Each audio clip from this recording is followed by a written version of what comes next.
Hi friends, welcome to Kalavathi village foods. உங்களுக்குலாம் first நான் thanks சொல்லிக்கிறேன். ஏன்னா எனக்கு வந்து இன்றைக்கு வந்து 5000 சப்ஸ்கிரைபர்ஸ் வந்து எனக்கு வந்திருக்கு.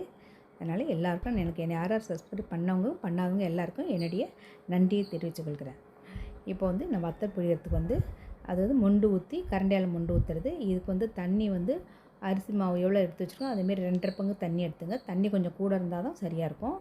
மாவு வந்து தோசை மாவு பார்த்து கரைச்சி வச்சுருக்கேன். அதாவது 1/2 கிலோ அரிசி. அதிலே வந்து நான் வந்து இப்போ இந்த கொதிக்கிற தண்ணியில் வந்து மிளகாய் அரைச்சி போட்டேன், உப்பு போட்டேன், பெருங்காயம் போட்டிருக்கேன். ஜவ்வரிசி நாளே ஊற வச்சு இதோட சேர்த்துருக்கேன். ஏன்னா ஜவ்வரிசி நல்லா வெந்து வரட்டும். நீங்கள் அரைச்சி மாவோட அரிசியோடு அரைக்கிறதா இருந்தாலும் நீங்கள் அரைச்சிக்கலாம்.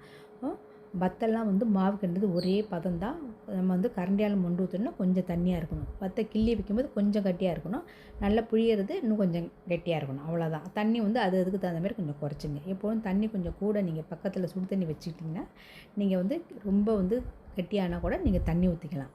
இல்லை உங்களுக்கு வந்து தண்ணி போதும் அப்படின்னா நீங்கள் வந்து தண்ணி வந்து ஊற்ற வேண்டாம்.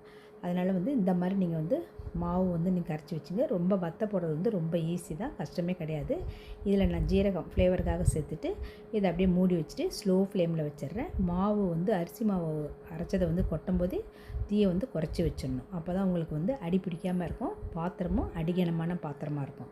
பாருங்கள், இந்த அளவுக்கு இருக்குது மொண்டு ஊற்றுறதுனால. நீங்கள் சின்ன கரண்டியாலையும் மொண்டு ஊற்றலாம், அல்லது ஸ்பூனால் கூட நீங்கள் மொண்டு ஊற்றலாம். சின்ன சின்னதாக இந்த மாதிரி மொண்டு ஊற்றுனீங்கன்னா உங்களுக்கு வந்து வத்தல் வந்து நல்லா பொரிஞ்சு நல்லா டேஸ்ட்டாக இருக்கும். மெல்லிஸாக ஊற்றுறதுனால இதுக்கு வந்து காசி வத்தல்னு சொல்லுவோம்.